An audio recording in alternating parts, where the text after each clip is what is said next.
കൂട്ടുകാരെ, ഞാൻ ഇന്നലെ ആശുപത്രിയിൽ പോയതാട്ടോ. അപ്പോൾ തൃശ്ശൂര് ബസ് ഇങ്ങനെ കാത്തിരിക്കുമ്പോഴേ ഈ ചേട്ടൻ പൂക്കിട്ടാണ്. സമയം ഇപ്പം ഏകദേശം ഒരു 3 മണിയായിട്ട്.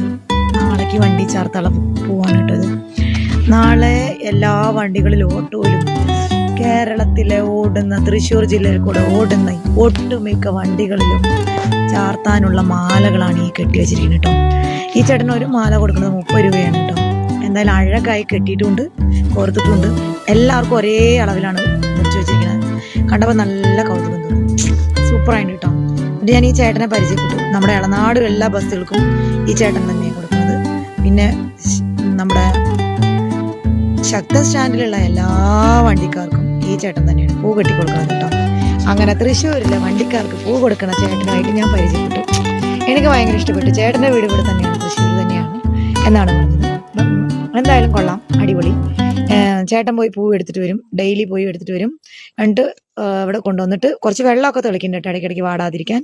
കെട്ടിയിട്ട് ഭദ്രമായി ഓരോരുത്തർക്കുള്ള കെട്ടാണ് ഈ കെട്ടി വെച്ചിരിക്കുന്നത്. നാളെ ചാർത്താള് ഭക്തിയോടെ എല്ലാ ഡ്രൈവർമാരും ചാർത്തുന്ന പൂവാണ് ഈ ഇരിക്കുന്നത്.